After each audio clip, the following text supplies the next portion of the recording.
જય હિન્દ મિત્રો, સ્વાગત છે એક નવી માહિતી નવા વિડીયોની અંદર। મિત્રો, એલઆરડી કોન્સ્ટેબલના નિયમોની અંદર મોટા ફેરફારો થયા છે। તેમને ધ્યાનમાં રાખીને ગુજરાત પોલીસ વિભાગની અંદર મતલબ કે પીએસઆઈ ભરતીની અંદર પણ ઘણા મોટા ફેરફારો થવા જઈ રહ્યા છે। પીએસઆઈના પણ નવા નીતિ નિયમો છે, તેમાં ઘણા બદલાવો જોવા મળશે। ખાસ કરીને ફિઝિકલની અંદર પણ બદલાવો જોવા મળશે। તદુપરાંત લેખિત પરીક્ષાની અંદર પણ મોટા ફેરફારો જોવા મળશે। જ્યાં મિત્રો આ તમામ અપડેટ આપણે વિડીયોની અંદર વિગતવાર જોવાની છે, માટે ખાસ કરીને વિડીયોને અંત સુધી અવશ્ય જુઓ અને ચેનલની અંદર હજુ સુધી નવા હોય તો ચેનલને ખાસ કરીને સબસ્ક્રાઈબ જરૂરથી કરી લેજો। સૌપ્રથમ મિત્રો વાત કરીએ તો યુવરાજસિંહ જાડેજા દ્વારા પોતાના ટ્વિટર એકાઉન્ટના મારફતે આ માહિતી આપવામાં આવેલી છે, જેમની અંદર તે જણાવે છે કે પીએસઆઈની ભરતીના નિયમો પણ બદલાશે। લેખિત તથા ફિઝિકલ ટેસ્ટની અંદર ધરખમ ફેરફારો કરાશે। રાજ્ય સરકાર છે તે ટૂંક જ સમયમાં નવા નિયમો તથા નવી ભરતીની જાહેરાત કરશે। જે આ મિત્રો એલઆરડી કોન્સ્ટેબલના તમામ નિયમોની અંદર ઘણા ખરા ફેરફારો જોવા મળ્યા છે। તેવી જ રીતે હવે પીએસઆઈ ભરતીના નિયમોની અંદર પણ મોટા ફેરફારો જોવા મળશે। ખાસ કરીને લેખિત તથા ફિઝિકલ ટેસ્ટની અંદર પણ મોટા ફેરફારો જોવા મળશે અને આમની ઓફિશિયલી જાહેરાત છે તે રાજ્ય સરકાર દ્વારા ટૂંક જ સમયમાં કરવામાં આવશે અને જાહેરાત બાદ નવી ભરતીનું પણ આયોજન કરવામાં આવશે। ઓફિશિયલી માહિતી તમે અહીંયા જોઈ શકો છો કે એલઆરડી બાદ હવે પીએસઆઈની ભરતીના નિયમોમાં પણ ફેરફાર કરવાની તૈયારીઓ શરૂ કરી દેવામાં આવેલી છે।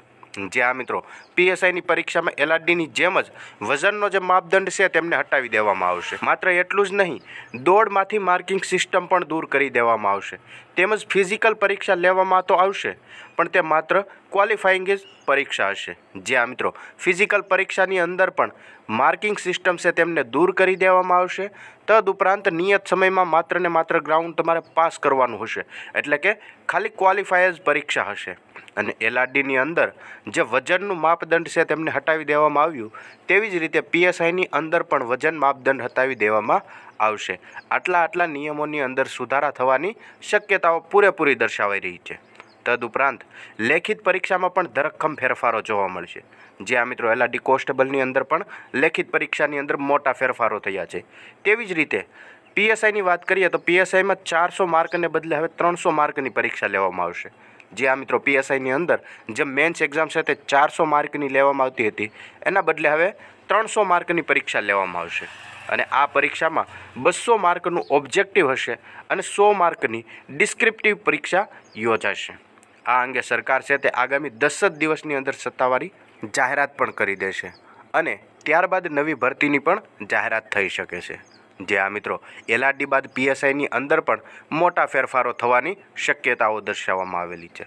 તદુપરાંત આવી માહિતી જોતા રહેવા માટે હમણાં ચેનલને સબસ્ક્રાઈબ કરી લેજો।